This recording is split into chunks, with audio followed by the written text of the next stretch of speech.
AISECT college of technical education Baikunthpur के YouTube channel पर आप सभी का स्वागत है। हमारे लेटेस्ट वीडियोस को देखने के लिए चैनल को सब्सक्राइब करें और बेल आइकन जरूर दबाएं। हेलो स्टूडेंट्स, मैं आशीष नामदेव। आज की क्लास में आप लोगों को फॉक्सट्रो के बारे में और कुछ नई चीज़ों के बारे में बताऊंगा।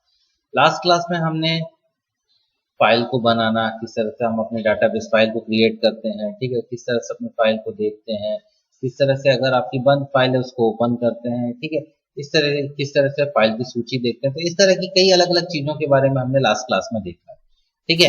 आज की क्लास में हम देखेंगे लिस्ट कमांड के बारे में, ठीक है। लास्ट क्लास में हमने क्या सिर्फ थोड़ा सा व्यू देखा था लिस्ट कमांड के बारे में, ठीक है, कि सिंपल सी चीज़ों को समझने की कोशिश किए थे। अब आज की जो क्लास है, आज की क्लास में हम लिस्ट कमांड को डीपली देखेंगे कि किस तरह से लिस्ट कमांड आपकी कार्य करती है। चलिए देखते हैं लिस्ट कमांड किस तरह से कार्य करती है। सबसे पहले आपको लिस्ट कमांड का प्रयोग करने से पूर्व आप लोगों को एक डाटाबेस फाइल को ओपन करना आवश्यक है, ठीक है। अगर आप ये किसी भी डाटाबेस फाइल का यूज करेंगे, ठीक है, मान लीजिए लिस्ट कमांड का आप प्रयोग कर रहे हैं, तो उसमें आपको सबसे पहले इस चीज का ध्यान रखना बहुत ज्यादा जरूरी है कि आप इसके साथ अपनी फाइल को ओपन रखें, ठीक है, कि अगर आपकी फाइल ओपन रहेगी तो ओपन रहने के बाद ही आप लोगों का काम आसानी से किया जा सकता है। अब देखते हैं, चलिए लिस्ट कमांड का यूज करते हैं। इसके पहले हम एक फाइल को क्या कर लेते हैं, ओपन कर लेते हैं। यूज क्लियर कर लिया हमने। अब dir कमांड चलाइए। dir कमांड से आपको क्या होगा, लिस्ट आपको सूची दिखेगी, ठीक है। अब इस लिस्ट के अनुसार आप क्या कर सकते हैं कि जिस फाइल को आपको ओपन करना, हमारी अभी एक ही फाइल इसमें बनी हुई दिख रही है, तो हम उसी फाइल को ओपन कर सकते हैं। यूज स्टूडेंट, ठीक है, ये इस तरह से किया जाएगा। अब लिस्ट में हमने बेसिक एक लिस्ट कमांड के बारे में बस देख लिया था, लिस्ट कमांड का प्रयोग करके ये किया था, ठीक है। अब इसके आगे अब हम लिस्ट कमांड में देखते हैं कि इसके और भी अलग अलग इसके टाइप्स हैं या फिर इसके विकल्प हैं, इसके उप विकल्प हैं, ठीक है, स्कोप्स हैं। तो इन सारी चीजों के बारे में आज की क्लास में देखते हैं।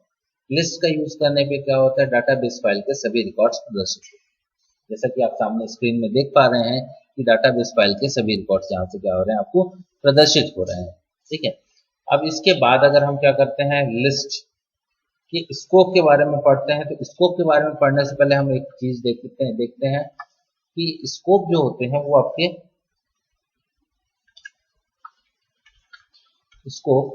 चार होते हैं।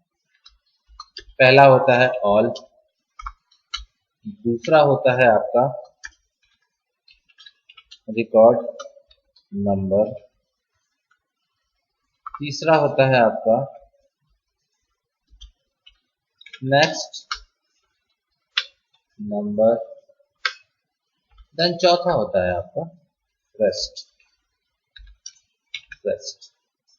तो ये आपके चार स्कोप होते हैं और हर कमांड के साथ लग के ये चार स्कोप का प्रयोग किया जाता है, ठीक है। ज्यादातर कमांड्स में आप देखेंगे कि उनके स्कोप के बारे में आपको जानकारी होगी। जैसे लिस्ट है तो list all, list record number, list next number और लिस्ट रेस्ट, इस तरह से आपको दिखेगा, ठीक है। वैसे अगर आप किसी और कमांड का प्रयोग करेंगे तो उस कमांड के साथ आपको इन स्कोप का प्रयोग करना पड़ेगा, ठीक है, जहां जहां आपका स्कोप का प्रयोग किया जाता है। डाटाबेस फाइल में जनरली ये सारी चीजें आपकी प्रयोग की जाती है, ठीक है। चलिए देखते हैं, सबसे पहले हम देखते हैं लिस्ट ऑल के बारे में, ठीक है। लिस्ट ऑल के बारे में पढ़ने से पहले हम इस स्कोप के अलावा एक और कमांड होती है जिसको हम बोलते हैं लिस्ट ऑफ। लिस्ट ऑफ का प्रयोग बेसिकली क्या किया जाता है कि आपके रिकॉर्ड नंबर्स को हटाने के लिए, यहाँ देख रहे हैं आप डाटाबेस फाइल को देखेंगे कि ये देखिए रिकॉर्ड नंबर्स दिख रहे हैं। लिस्ट कमांड का हमने प्रयोग किया था तो आपको क्या हो रहे हैं, आपके रिकॉर्ड नंबर्स दिख रहे हैं। लेकिन आप किसी को अपने रिकॉर्ड नंबर्स नहीं दिखाना चाहते, नहीं दिखाने की स्थिति में आप क्या कर सकते हैं, लिस्ट ऑफ का प्रयोग कीजिए। डाटाबेस फाइल के रिकॉर्ड कितना क्या हो गया, यहाँ बंद हो गया। तो ये इसका काम होता है कि आपके डाटाबेस फाइल के रिकॉर्ड्स को इसी के माध्यम से आपके क्या होते हैं, छुप जाते हैं, जो कि आपके रिकॉर्ड्स की फिर जानकारी। अभी हमारे कम रिकॉर्ड्स हैं तो इसको काउंट किया जा सकता है, लेकिन ज्यादा रिकॉर्ड्स होंगे तो इनको काउंट करना मुश्किल हो जाएगा। चलिए इसके आगे देखते हैं list all. List all, list all का प्रयोग जब किया जाता है तो ये डाटाबेस फाइल के सभी रिकॉर्ड्स को प्रदर्शित करने के लिए किया जाता है, देखिए लिस्ट कमांड चला लीजिए या लिस्ट ऑल चला लीजिए, दोनों आपकी सेम तरह से काम करते हैं। ठीक है, अब अगर हम इसको एक दो बार और चला के देखते हैं, ठीक है, अब इसमें क्या हुआ, हमारे रिकॉर्ड्स कम थे तो हमारा क्या हुआ, पेज कट नहीं हुआ है।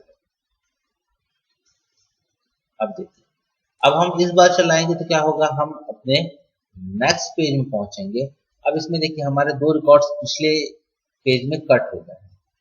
क्या हुआ कि पहला रिकॉर्ड आपका कट हो गया,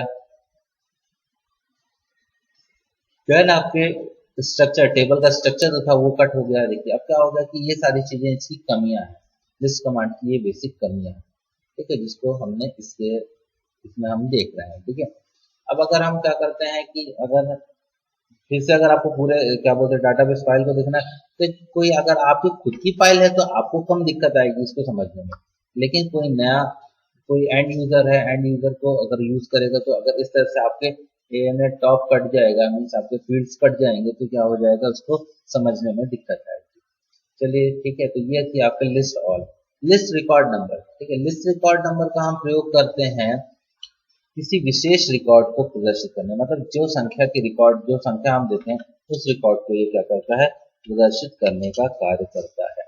अगर मैं 3 लिख दूंगा तो ये सिर्फ आपके तीसरे रिकॉर्ड को ही प्रदर्शित करेगा।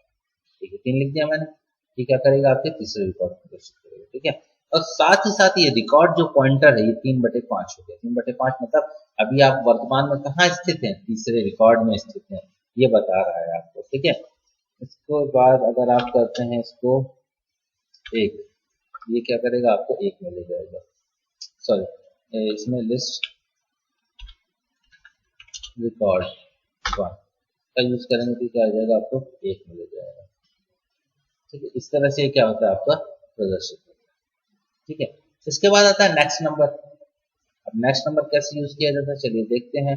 नेक्स्ट नंबर का यूज करने के लिए, नेक्स्ट नंबर को पढ़ने से पहले हम क्या होता है, थोड़ा सा एक चीज के बारे में जानते हैं, जो होता है रिकॉर्ड पॉइंटर। रिकॉर्ड पॉइंटर हमारा बदलता है, लिस्ट रिकॉर्ड नंबर से भी बदलता है, लेकिन ऐसा प्रयोग करने से क्या होता है, बार बार हमारा रिकॉर्ड प्रदर्शित। देखिए अगर मुझे 5वां रिकॉर्ड या चौथा रिकॉर्ड या दूसरा रिकॉर्ड दिखाना, तो मैं मान लीजिए लिस्ट रिकॉर्ड 2 करता हूँ।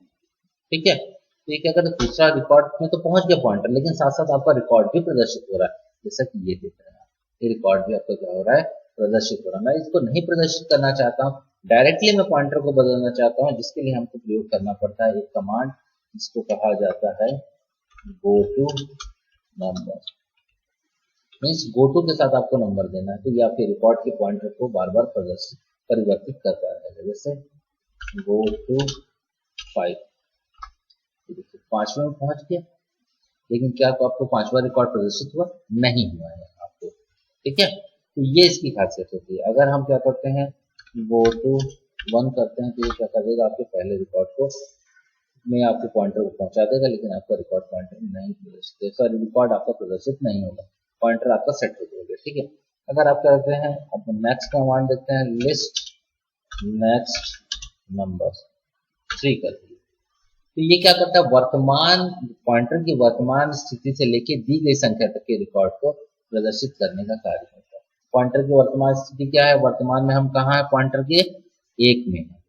ठीक है, इससे कहाँ तक ले जाना है, आपको 3 रिकॉर्ड, मतलब कि आपको 1 से आपको 3 रिकॉर्ड को दिखाने का काम करता है, और जहां रिकॉर्ड पॉइंटर रहेगा उस रिकॉर्ड को गिनते हुए आपका 3 रिकॉर्ड दिखाना है। तो मतलब 1 2 3, अब देखिए क्या होगा, 1 2 3 रिकॉर्ड्स को दिखाया। ठीक है, गो टू 2 करता हूं मैं, अब ये करता तो क्या होगा, अभी कहाँ है आपका पॉइंटर, 2 में है, पॉइंटर 2 में है, 2 से अगर आपको इसका प्रयोग करना है, नेक्स्ट नंबर का प्रयोग करना 3 तक का, तो क्या होगा, 2 3 4, चला के देखिए 2 3 4, ये दिख रहा है। ठीक है, तो ये आपका क्या होता है, इसके अंतर्गत आपका काम किया जाता है। ठीक है, अब इसके बाद आता है रेस्ट, लिस्ट रेस्ट, मतलब पॉइंटर की जहां भी स्थिति होगी वहां से लेके अंत तक के सभी रिकॉर्ड्स को प्रदर्शित करने का काम कौन करेगा, लिस्ट रेस्ट। मान लीजिए हमने गो टू 2 किया, गो टू हमने क्या किया, 2 की, तो 2 में हम पहुंच गए।